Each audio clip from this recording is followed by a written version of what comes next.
Yo, what's good? This DuPree G.O.D. representing for allhiphop.com. We the illest.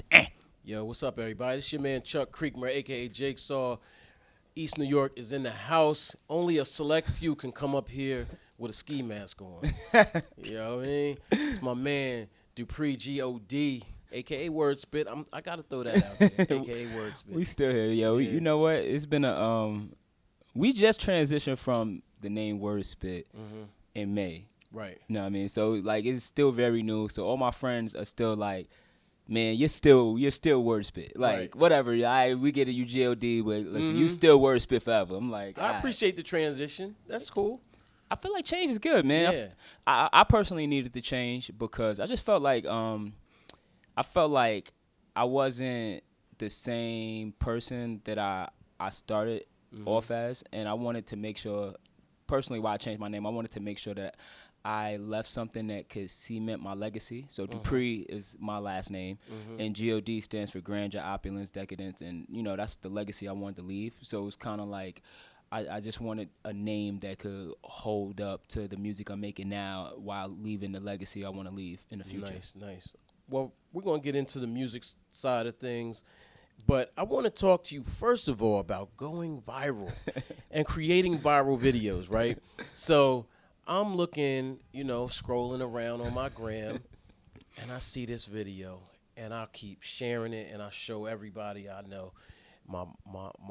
I would have showed my mom if she was around, but my daughter, everybody, and it's the one where you're in it, and it's a kid, and he's creasing his Timbs on purpose. And I put it on my Facebook. You saw that, Yeah. And I mean, I literally cried, man, and I cried, and it was the funniest thing ever.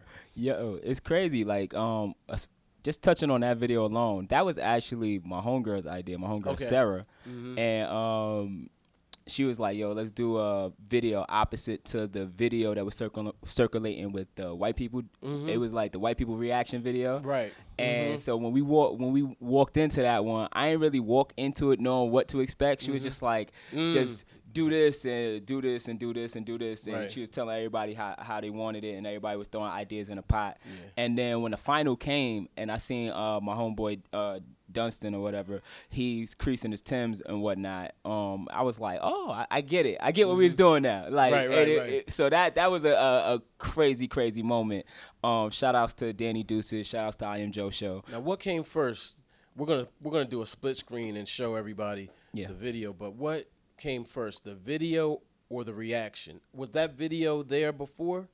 It existed before y'all did it? No, they put that. She put that all together. Okay, all right. She put all that together, which was crazy because I wasn't really paying attention to the internet that week, so I didn't see the white person reaction video, and so she's telling me about like, yo, XYZ, this is what the video is about. This is what we're gonna do, and I'm like, all right, cool, let's do it. You know what I mean? And then it hit, and I was like, oh shit, that's kind of fire. Like, that's dope. And then everybody from all over just started doing joints, and I was like, damn, them shit started coming in through the floodgate. I was like, yo, this is crazy. Yeah, for those outside of the New York, New Jersey, Connecticut, Delaware, Philly area, like particularly New York, man, we do not play with creasing our Timbs. No, we don't. It's a serious thing. Creasing Timbs, creasing J's, creasing Air Force Ones. We don't play that. Like, the sneaker culture in New York is very prevalent, very heavy. We don't play with the crease, man. Right. Why is that? Yo, I think it's because we start to fly. We are so like, we start trends and then everybody else get the trends, and we're so used to just keeping everything crispy and fresh and pristine. It's that when you distress, like maybe your sneakers or something, it's like, yo, bro, what are you doing? Right. You know what I mean? Even though some distressed sneakers look fire, like Jordan 1s distressed over time look amazing, you know what I mean? Or depending on what your style is, you can get away with distressing. But for the most part, it's just about like stepping out, being fresh and dripped out. I literally stalked this Asian kid. He had some Timbs on that I never saw before, and they looked distressed. And I'm like, are those Timbs? They were green, but they look like, like hiking type boots. And I'm like, yo, are those Timbs? It took me about 10 minutes, and they were Timbs, and I was like, yo, all right, they straight, they cool. So did he do it himself? Or it was I don't know. We were at the airport, so I have no idea. See, with Asian people, the Asian people got such a like I don't know, their style level game be like on 1,000, man. So they just be pulling off the wickedest like looks, like so they do a lot of like distress. They do a lot of just wild stuff that we also pull from. I think New York is like the melting pot of where everything comes and where style is breeded and then it just goes to the world. But yeah, like I think Asian people be like stupid fresh. All the Asian dudes I know, they be, and women I know, they be killing it. You go to Soho, I be like, God damn, like how did you even pull that off? I can't even do that one, but all right, it's cool. Facts. Now, you recently did a dedication to Kobe, a Kobe challenge of your own. I was a part of that. Yeah. What made you do that? What about Kobe made you, inspired you to do a challenge where we're all shooting in the trash can in the Kobe, tradition? I love Kobe, man. Like I love Kobe. Like you know how people grew up in the Michael Jordan era? I didn't grow up in the Michael Jordan era. You know what I mean? I grew up knowing who Michael Jordan was. Obviously, I grew up on the last leg of that era. So after that era, it was basically like the Kobe era, the Lakers era. So, know what I mean? I'm a heavy Knicks fan, love Knicks to the death. Cried when, Ewing missed that shot, but whatever. Right. But like as far as Kobe, I just love Kobe's tenacity. I love Kobe's will to win. I love Kobe's killer instinct. So when he died, it was just such a shock because he just retired. I felt like he just retired. He just passed out of nowhere, and it wasn't like by natural causes. It was just like something tragic. And somebody like that, you feel like they're immortal. So I just wanted to do something that when we was kids that we used to do, which was shoot the trash into the hoop and be like Kobe. Even when we was on a basketball court, we'd be like Kobe. You know what I mean? And that's just like a tradition. And I wanted to do that challenge as something that we could carry on tradition. Yeah, that was a lot of fun for me too. I missed a few times. I ain't gonna lie. I didn't. Yeah, I ain't played ball in a minute. I don't want to blow my knee out or something crazy. No. You had a mean jump shot. He was like, right. I was like, oh, okay, that's how we doing it. Yeah, my homeboy was popping trash. Like, some of them people, you can tell they never shot a basketball in their life. But I don't think it was about that. I don't think it's about form. I don't think it's about like you have to be a basketball like baller. I think it was just about people who just thoroughly had a respect for Kobe Bryant. That I asked to, participate in this. They wanted to participate in this. It was for the love of Kobe, man. And like he tells you himself, if you listen to his interviews, it's not about it's just about having that tenacity to just, accomplish anything. So he represented more than just the spectrum of basketball. You know what I mean? True. So, and that's why I just asked, I could have asked, some basketball homies, yo, bro, go on the court and shoot, do a dunk for Kobe. But I think that wouldn't have been as authentic as some of the people I asked, because I just felt like y'all guys are great in y'all fields, and that's why I picked y'all. You know what I mean? Like we had like some dope models. We had some really amazing comedians from IG. We had you. Obviously, you've been killing it and doing your thing for a long time, and I just wanted to make sure that I bring all those people together and just highlight the love. Yeah, it's really basically about the love. Facts. Yeah, definitely.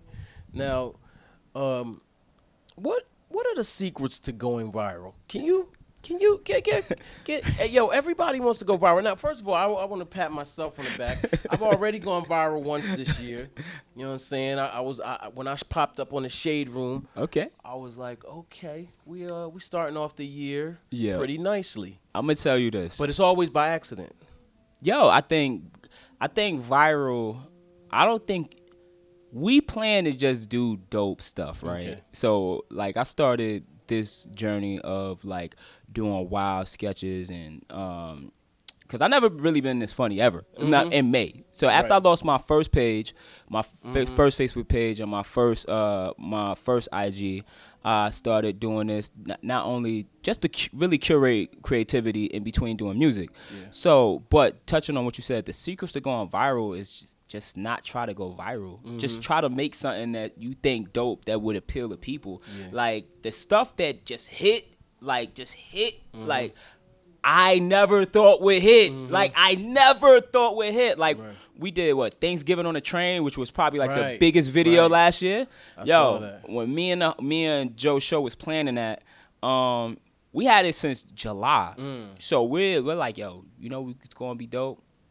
XYZ on the train. I'm like, yo, yeah, we gonna make that happen. So when we finally got a chance to make that happen and the pieces fell in place, we was like, all right, we just gonna do it. Right. And then when we did it, and then the first clip went up with me just being like, it's lit, and I'm like, it went on Twitter, and I'm like, all right, now me being on all platforms of social media and trying to figure out all platforms of social media and just how to just capture people's attention.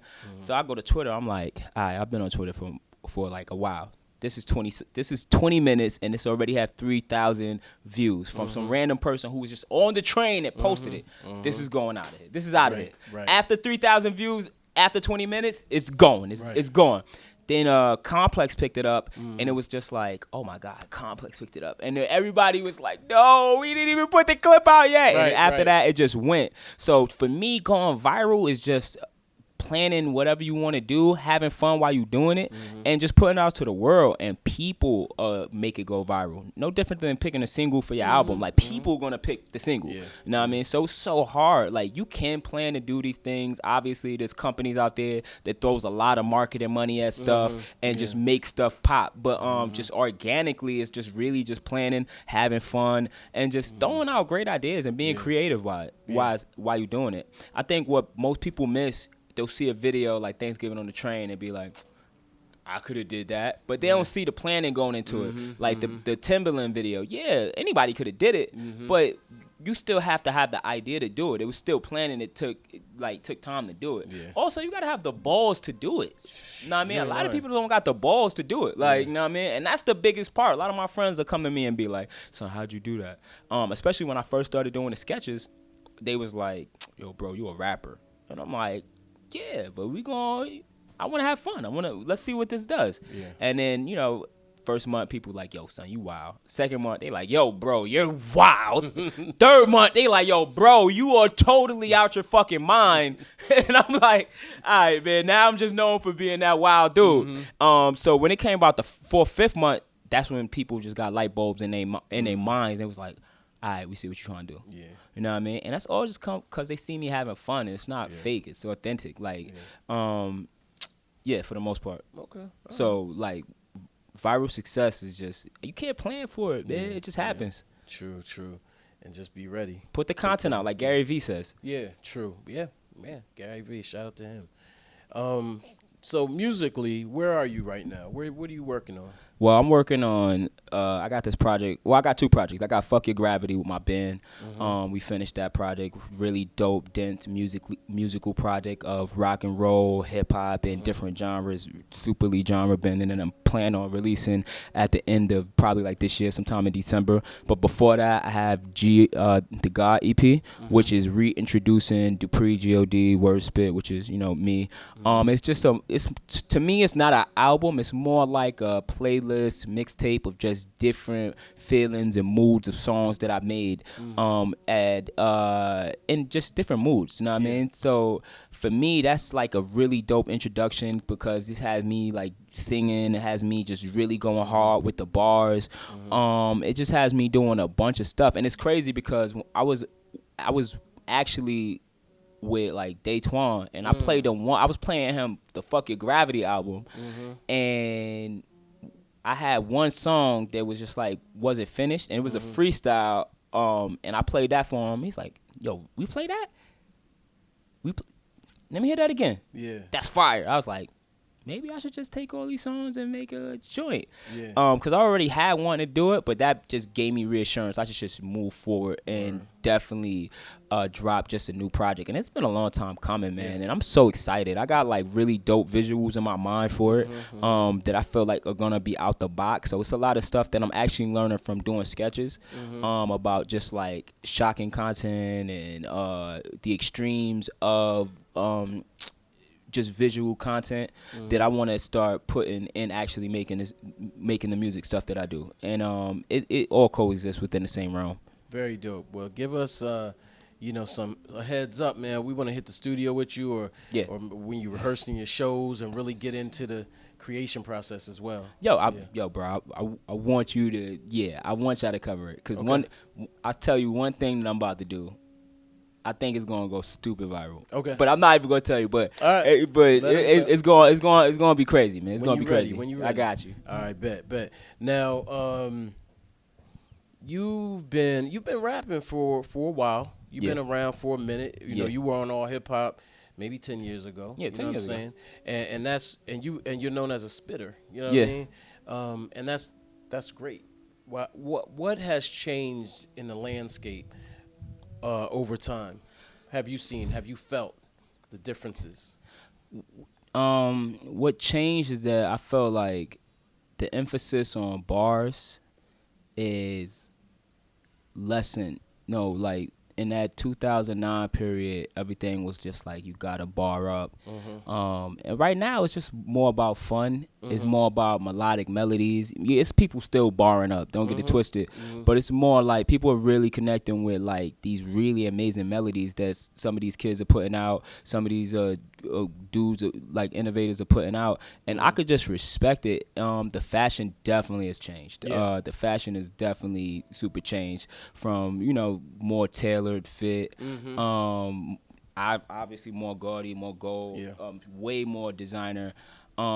I feel like but touching back as far as music, I think a lot of people never understood where a lot of us inner city New York kids was taking it with the rock and roll, with the mosh pits, with all this. So they would come to our shows and they would look at us crazy. But now it's kind of more like superly accepted, or people are just forcing people to accept it. And I love it. I love the era we're in. We could have just so many different styles. And everybody just got their own lane. You know what I mean? I know a lot of people be like, this is whack, that's whack. All that's subjective. You know what I mean? Depending on what you want to hear. Like, you know what I mean? If you want to hear some bars, you got people for bars. If you just want to hear something to make you, introspective and sad, you got people for that. And I just feel like we're at an all-time high of just acceptance, which is the biggest thing for me. Because I felt like when I was doing it 10 years ago and, rocking skinny jeans and rapping about Street Fighter, like Comic-Con wasn't even a real thing yet. Me and you was the only people at Comic-Con. There. Like, you know what I mean? Like, girls wasn't even at Comic-Con yet. I know. You know what I mean? So, like, and people would write excerpts on blogs like, oh, this is nerd stuff and this is nerd stuff. And to see nerd culture integrate into music, so how it is now is so amazing. And that just goes back to more acceptance and being able to just open our minds to a wide range of things. Yeah. Yo, you said so much just then, and it has changed. It's crazy to see black women at Comic-Con. Bro, do you remember? Do you remember going to Comic? It was probably like, no lie, probably that first, because it was like 2008, 2007. I feel like that time we went, it was probably like not even that many women, son. It was probably like 10. I think 10. Yeah. And everything was smaller than what it is now. Like, it's super big now. I don't even think it was this big. Nah, it wasn't. Or this lavish. Like, Not this is all. crazy. And I tell people that because people, everybody loves to have their story about, yo, man, we was doing it. But, like, I'd be like, yo, when I was doing it and I was putting on for the culture, nobody was there yet. Y'all was calling me weird. Right. Like, y'all was literally like, yo, this kid is mad weird. Like, what is he doing? But to see it so accepted now and to see, like, people from the hood is like, yo, we going to Comic-Con. Like, to hear, like, gangbangers in my hood, like, yo, we going to Comic-Con. And I'm like, what? What? Like, it's amazing. It's amazing. And I'll be mixed. I have mixed feelings about it. I'll be like, I kind of liked having my little thing. Yeah. Comic-Con, give it a hug. It's my thing. Yeah. And now it's like Comic-Con just been thrown around, tossed around. You know what I'm saying? It's been treated like common. I used to love her. Exactly. I'm like, damn, now I got to share this thing with everybody. Yeah. Yo, it's crazy because it was like, it really did start off like, this is our thing. Yeah. And to watch it just continue to grow is amazing. Because after a while, I don't even think they're going to be able to have it at the Javits. Well, I think they're doing two things. Well, you obviously know they're doing satellite locations like at MSG. Yeah. And they have satellite locations like that, but they also are extending the Javits Center outward. I think a few blocks. Yeah, they're going to have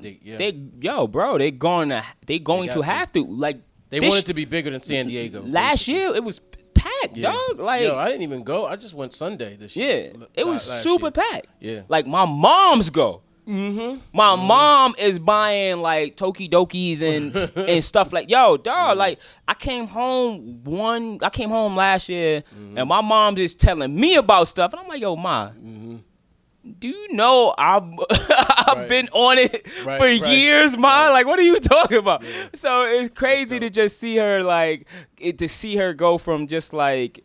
Because my mom's just fly. Mom, a lot of gold. That's where I get it from. A lot of gold, just real fly. But to see her just be immersed in, like, she goes to Comic-Cons, bro. She goes to the regular cons. She's, like, really about that life. Wow. And I'm like, Ma, you about that life? Like, what's going on? It's just amazing. It's amazing. That's crazy. On the rap tip, who you like, I saw you at the Rich P show at SOBs, and it wasn't really a show. It was really like a talent contest. It turned into a full show. Yeah. You know what I'm saying? But he killed it. Shout out to Rich P. Again, the landscape's changed somewhat. How do we are we seeing a resurgence of that old New York? Like, and again, I don't mean like, oh, we got to be wearing 5X and nothing like that. I'm down for evolution. Yeah. But I want to feel like we're in the city. You know what I'm saying? I feel like, for New York City, certain people will always hold bars to a high regard. Like, I'm gonna always, like, first and foremost, I'm gonna make music. Period. Yeah. But I come from the straight street rap. You know what I mean? Before the cameras, before any of this. Like, you know what I mean? Before we posting it on YouTube. So, like, all my friends are bar heavy. You know what I mean? But at the same time, all my friends are figuring out melodies. Yeah. All my friends are figuring out how to make great songs. Because you could be bar heavy and have terrible songs.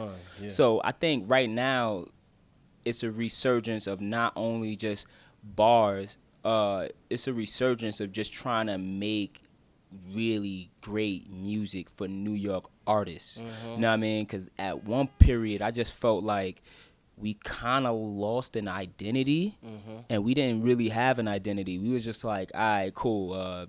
The South hot, let's do some South stuff. Blah blah hot, let's do some of that. Like, let's do whatever. So I feel like right now is a real important moment, because we got them cats from Buffalo. We got Griselda. We got all the drill cats in New York. They doing a different thing. We got so many different feels for New York, but you could still find like the craft within those things and different things. Also, it's a good time to just for fun. Yeah. You know what I mean? You like, these songs be like, I'll slit your throat, but you still be dancing like, It's like, God damn, I'll slit your throat, but you still dancing. So to be for New York artists to find a way to make something gutter and fun at the same time, I think that's super creative, and nobody can take that away. Yeah. So right now, I actually love where New York City is at right now. Yeah. Because, like, it was one point I just feel like everybody just hated New York. Yeah. Everybody hated New York, but then it's understandable, because we're so arrogant. We're so like, yo, listen, this is the Mecca of hip hop. Y'all gotta get it together. Right. But at the same time, we gotta be open to being able to expand the musical palette. You know what I mean? And at one point I just felt like we were so close to ourselves that we missed so much musical opportunities, because we was like, we can't dance. It's only could be done this one way. And now it's being done every which way from New York artists, and it's just amazing, bro. Yeah, dope. Personally, for me. So, something that I never got out of you before is top 5 dead or alive. You know what I mean? Now, I know that's nobody really wants to commit anymore, and it's a hard thing to answer, but do you have a top 5? Yeah, I have a top 5. Well, I have a top 4. And then the last slide is kind of like questionable. It's like whoever I feel at that moment. So my top 4 right now in this particular moment, 2020, is Kanye, Drake, Kendrick, and Kanye, Drake, Kendrick, Jay-Z. Mm-hmm. And the last one is like a toss-up. Because normally that spot goes to Lupe. Okay. Or normally that spot goes to Nas. Or normally that spot goes to Eminem. You know what I mean? Okay. And then for the most part, like, the God MC will always be the God MC. Rakim will always be the God MC. So, like, I don't even have to put him in the top 5 because he's there looking over the top 5. Like, you know what I mean? Because Rakim is, like, one of the greatest MCs ever in my life. Him, and Cannabis. Like, I love Cannabis. Cannabis, especially old school Cannabis. I love Cannabis. Oh, man, yo, that's crazy because people forget about Cannabis, and I'll be like, yo, how you going to skip Cannabis as one of the best battle rappers of all times? Yo, you know what it was? I think it's smart rappers too. Yeah, I think it was that LL battle. I felt like at that time LL's success overshadowed what the battle really was. Mm-hmm. Yeah. You know what I mean? So people knew in their hearts that Cannabis kind of destroyed Can I Bust or whatever. Mm-hmm. You know, that song, no disrespect to L. Yeah. That song that L put out, but the X factor was LL's over, like, his success. His success overshadowed him. He was on In Your House, mad movies. It was like, damn, Cannabis, you ain't got that machine. Mm-hmm. Like, so it was kind of like, it's a hip hop dude on the come up going against an icon. Yeah, he was already an icon. You know what I mean? Because, you know, LL dropped a Mate, Mama Knock You Out. Mm-hmm.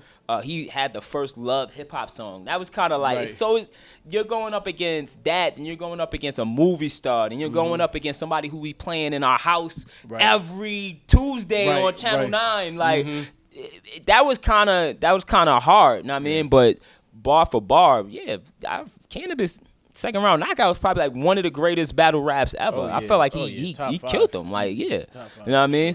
Cannabis will always be like one of my favorite, like, MCs. I remember the first time I met him, and that was when I was doing my run for my first project, and, you know, Cannabis was so ahead of his time that he would always look at the metrics of internet, right? Mm-hmm. So he would have Google, you know, whenever somebody put his name in something, he'll have it. Like, you know what I mean? So he came to me one day. I was outside of some random spot. I was like, and I was shocked. I seen him. I was like, Cannabis. Yeah. You know what I mean? Because in 2009, for me, it was still like a 2008 or 2007, whenever it was still like, Cannabis. Like, right. So when I seen him, he was outside the spot, and I'm like, oh my God, this Cannabis. Right. He's like, hey, Master MC, word spit. It's like, oh, that's crazy. All right, that's dope. And I think it's because he's seen our interview. And our interview, remember I mentioned Cannabis being one of my favorite rappers along with my cousin Master Nissa. And he was, I guess, in every interview after that would be my line. Cannabis is my favorite rapper. And I guess his name kept popping up because I was getting so much press that I would love to think that he's seen some of my stuff because I was going ham. I was freestyling everywhere at that point. It was people would come up to me like, yo, my label told me not to freestyle with you. So we can't do this. So we're not doing this. You know what I mean? So I would love to think that he's seen all that to call me a master lyricist. So that was pretty awesome. Shout out to Cannabis. I got into an argument with Joe Budden over Cannabis because shout out to Joe, that's my man, but he wanted to tell me that he was the first rapper to embrace the internet, and I was like, oh, no, you weren't. No, but the thing is, when Cannabis embraced the internet was like no terrain at all. The internet was still just group chats. Yeah. You know what I mean? So he embraced the internet when nobody knew what I get into arguments with the people. I'll be like, yo, Joe Buttons is the model for love and hip hop. Joe Buttons, the Mickey Faxes, the Kid Cudis, all the model for what the internet, the Charles Hamilton, all the models for what the internet grew into be. You know what I mean? Yeah. They was first blog heavy, all that. But Cannabis, he did that like in 1999 when the internet wasn't existing. You got to remember when Linkin Park put out one of their albums, they put it out. They was heavy in internet chat. Yeah. So, and the same thing for cannabis. Cannabis was the man on the internet. Yeah. Like on it, but nobody, not even the labels. The labels were so archaic. They didn't know what the internet really was. Nobody knew what the internet really was. So he was like one of the first pioneers, like of the internet. It's major, seriously, yeah, facts. Sorry for even. No. It's good to say because we gotta pay homage where it's due. Yeah. Yeah, definitely. Now, what's going on next with you? I mean, what you got coming up? I saw you in a movie. You know what I'm saying? Do you plan to do any more film work? Yo, I had a movie called Power Chord, a short film I did for Amazon, called Power Chord. Shout out to my man Alessandro. They flew me out to LA and we shot that. That was so super fun. But yeah, you know I've been doing a lot of modeling stuff. You know what I mean? Okay, so okay. I'm going to Atlanta to do some modeling stuff. Right now I'm just trying to be creative as possible, and I'm excited to put out this music. I put out freestyles all the time. I've been so consistent with putting out freestyles recently, and my biggest goal for coming into 2020 after doing a whole bunch of viral stuff last year is to just give people content. I was a perfectionist. I was like somebody who gets anxiety from my music not being perfect, and now I'm at the point where it's like I don't need it to be perfect. I just need you to relate and embrace it.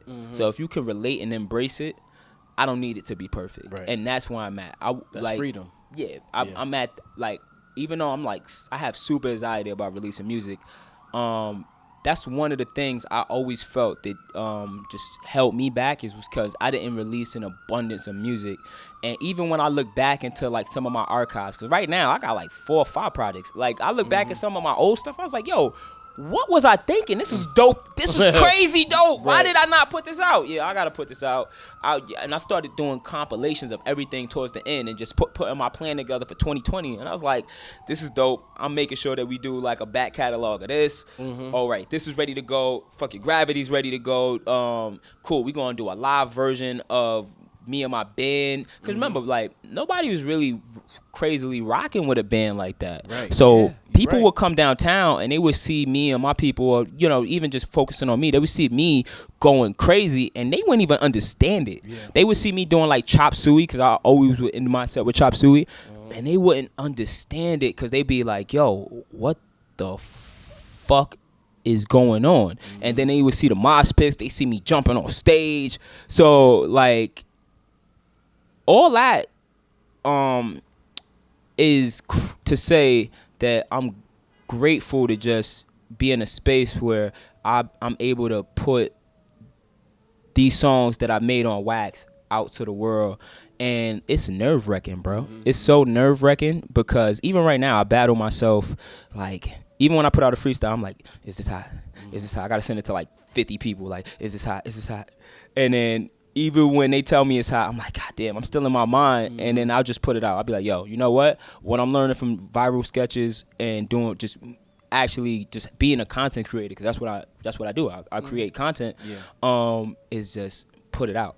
Put it out. And if the people who want to embrace this content will embrace this content. You don't have to force feed dope content. You know what I mean? Like, and I feel like I'm at a point where I'm making some of the best stuff I ever made in my life. And I just feel like I'm not even in my prime yet, and I'm going to continue to create. I'm going to continue to look at the world and pull from different art, pull from different fashion, pull from a multitude of things, and put them into my style and interpret them into what I want them to be. So I'm glad about that freedom, like you said before, having that freedom, and that's where I'm at in life right now, and trying to not be scared, because I still get anxiety about it, but it's like, it's not going to be perfect. It's not going to be perfect. So just put the content out. Okay. You know what I mean? Yeah. Well, yo, tell people where they can find you on social and things of that nature. Yo, you can find me at DuPree God on Twitter, IG. If you want to join my Facebook, which we have a lot of wild talks, Christophe DuPree. I'm on TikTok as DuPree God 1. And go to my website, wetheillest.com. If you feel it, cop some merch, because, you know, that's what we doing out here. Yeah. Dope. Yeah, man. Salute, brother. You know we got your back. Whatever you need. Whenever you start recording again, call us up. We gonna pull up. Yeah, I got you, man. We gonna do this, man. All right. Salute. Hey.